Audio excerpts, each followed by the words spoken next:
Hello and welcome to the 60th Annual Animal Ethics Debate. I'm your host, Alec Purcell, and joining us today will be Kyle Gamarello, an animal rights activist, and Mary Cox, an animal scientist.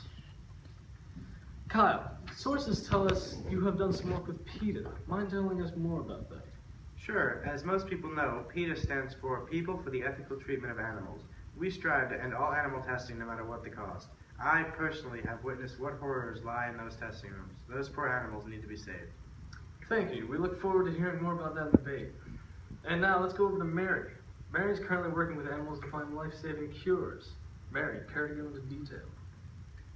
Yes, my team and I are working with chickens to look for biomarkers that can indicate early signs of ovarian cancer. Fascinating.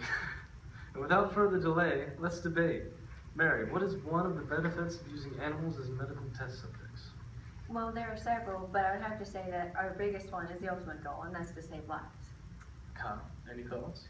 It's inhumane. They can't give consent like you or I can. Plus, they don't have the same anatomical features, so what's the point?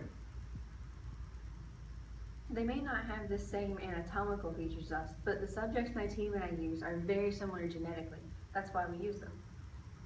To get those animals with similar genetic makeup, you have to bypass laws in order to obtain them. That's not entirely true, but by using animals, we can manufacture insulin from the pancreases of pigs, and that saves thousands of diabetic lives. There's not even a need for the animal in that process. You can make the skin in a lab. That's how you help burn victims. Most procedures don't consist of just the skin. It's a whole body procedure. That's why we send animals to space before we ever send humans. Is that why people like you thought it'd be a great idea to maul goats just to see if the whole body would be affected? Okay, and so Mary, mauling animals? In order to send man to space, we needed to observe the effects of trauma on every part of the anatomy. This mauling, you call it, is just due to stress put on the animal. You might know that if you weren't too busy being so freaking dramatic. Dramatic?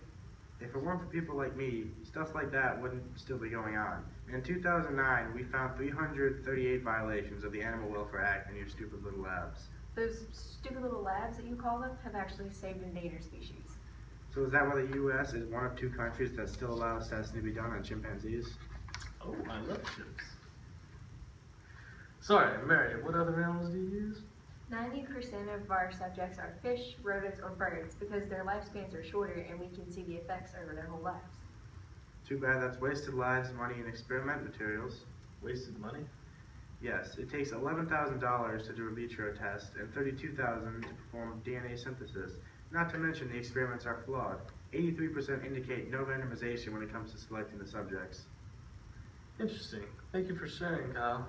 Now, Mary, why do animal scientists use chips?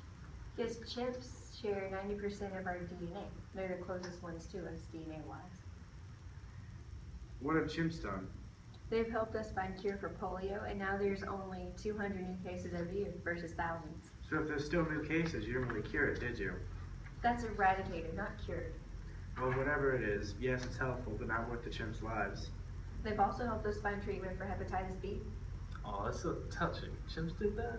Indeed, and if the PETA nuts would just calm down, they'd be able to do more amazing things.